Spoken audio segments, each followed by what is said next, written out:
আসসালামু আলাইকুম ওয়া রাহমাতুল্লাহি ওয়া বারাকাতুহু। সূরাতুল বাকারার ৬০ নম্বর আয়াতে আল্লাহ তাআলা বলেন, ওয়া ইয ইসতাসকা মূসা লিকওমিহি, যখন মূসা আলাইহিস সালাতু ওয়াস সালাম পানি প্রার্থনা করলেন তার সম্প্রদায়ের জন্য।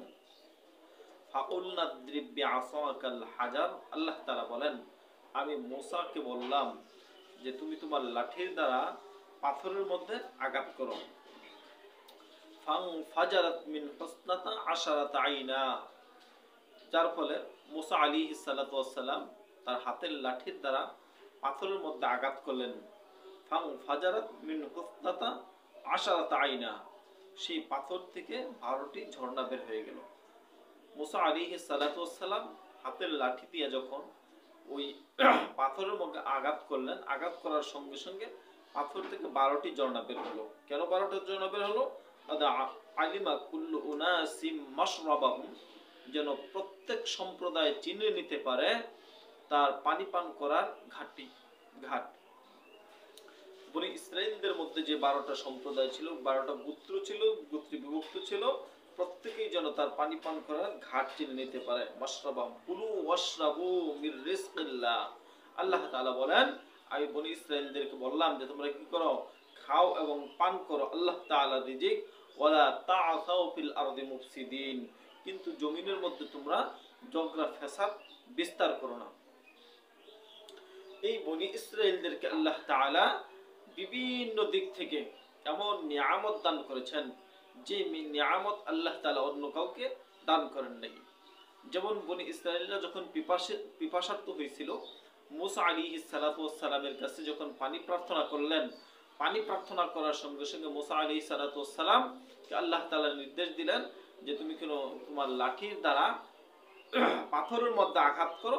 পাথরের মধ্যে আঘাত করেছে, আঘাত করার সঙ্গে সঙ্গে এই বনি ইসরাইলদের জন্য আল্লাহ তাআলা 12টা গোত্রের জন্য 12টা ঝর্ণা বের করে দিয়েছেন, যার থেকে বনি ইসরাইলরা পানি পান করেছে। মূসা আলাইহিস সালাতু ওয়াস সালামের কাছে এই বনি ইসরাইলরা যখন খাবার প্রার্থনা করলো, খাবার প্রার্থনা করার পর আল্লাহ তাআলার কাছে মূসা আলাইহিস সালাতু ওয়াস সালাম দোয়া করলেন। দোয়া করার পর দেখা গেল আল্লাহ পাক রব্বুল আলামিন তাদেরকে এমন যে রিজিক দান করেছেন, যে রিজিক আল্লাহ তাআলা অন্য কাউকে দান করেন নাই। বিনা পরিশ্রমে, বিনা শ্রমে, বিনা ইয়ের মাধ্যমে আল্লাহ তাআলা মান্না এবং সালওয়ার মাধ্যমে তাদেরকে রিজিক দান করেছেন, যেটা কোনো উপার্জন করে কষ্ট করে উপার্জন করতে হয় নাই।